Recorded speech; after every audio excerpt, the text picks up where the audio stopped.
नमस्कार. उधळलं. पहिली परिस्थिती रोहितची अशी होती. तो घरीच असल्यामुळं थोडा घरी चिडचिड करायचा. त्याला कामाला लागण्यासाठी तो मित्रांना विचारायचा, की मला कामाला न्या. पण मित्र तो मुकाबधीर असल्यामुळं मित्र त्याला कामावर नेत नव्हते.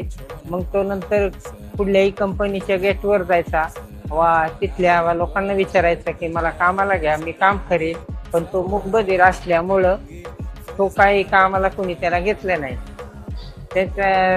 नंतर तो किनीरच्या कंपनीपाशी गेटवर आला. त्या गेटवर त्याने विचारलं, त्याला कामावर घेतलं आणि व्यवस्थित मग काम करू लागला. किनीरच्या लोकांनी त्याला सहकार्य केलं. किनीरच्या लोकांनी त्याला कंपनीत काही प्रशिक्षण देऊन थोडंसं काम व्यवस्थित चांगल्या मशिनरीवर त्याला कामाला चालू केलं. त्याने तो काम मन लावून करीत राहिला आणि किनेरचे मनर सर बी त्याला सहकार्य करीत राहिले.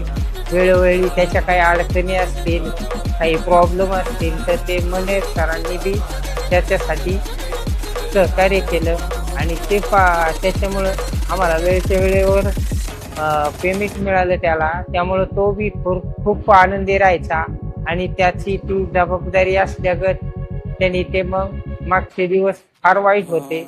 पण आता तो मध्ये आल्यामुळं आणि मनेर सरांमुळं तो खूप मोठा आनंदी आणि आम्ही पण आनंदी आहोत.